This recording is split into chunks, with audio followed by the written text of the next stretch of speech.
Hi everyone and welcome back to Unit 6.2 of the Boost in Massive Open Online course. My name is Daniela Fuchs and I work at the Center of Social Innovation, a social science research institute based in Vienna. In Unit 6.1, I explained why it is important to consider public perception when implementing new technologies. Especially, we looked at how and why the public perception of new technologies may differ from expert assessments of risk. I also introduced preconditions to strengthen positive public perception of new technologies, like clear and transparent communication about what the technology at stake can and cannot do, an earnest interest in people's hopes and concerns, including those not related to risks, but to issues like decision-making on local level, for example, ethical and normative questions, or simple discuss, for example, the yacht factor.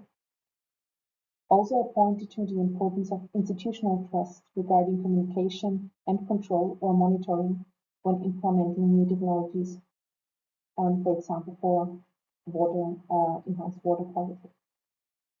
In this unit, we will be looking at strategies to build awareness and especially present the approach of Boost-In to do so. Sustainability is a multidimensional concept comprising ecology, social aspects, economy, and sometimes policy. Accordingly, sustainability assessments aim at assessing more than one of these dimensions. Boost-In strives to serve all four dimensions. For example, consortium partners conduct an ecological assessment of innovative solutions for the reuse of water in different European regions and compare them to current solutions. In addition, we qualitatively explored social impacts of the innovative solutions at stake, for example, regarding access to and affordability and use of water.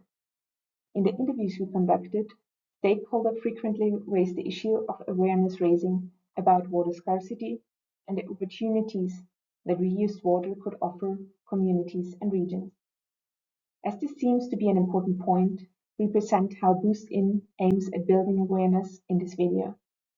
In video 6.3, you can then find some example of public awareness campaigns. To build strategies for raising awareness of any issue, not just water reuse, the main precondition is to acknowledge that a deficit model might not be sufficient. For information on the deficit model, please watch video 6.1.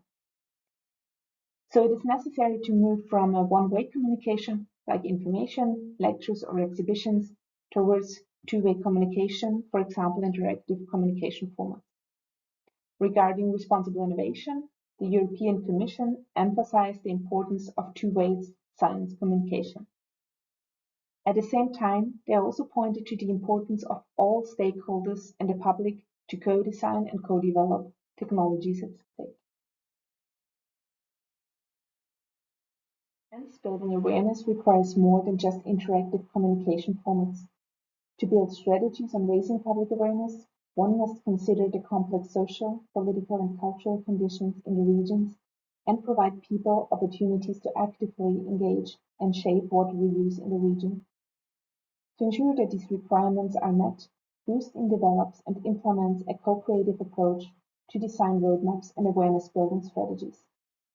This approach is conducted and tested during the project.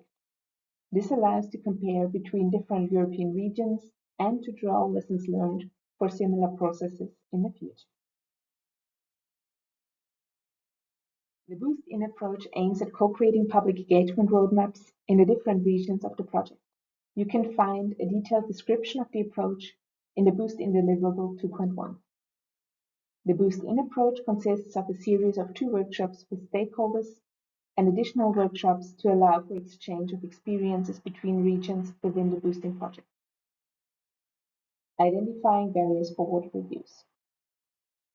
In the first workshop, invited stakeholders identify barriers and actions to overcome challenges in social perception of water reclamation and reuse.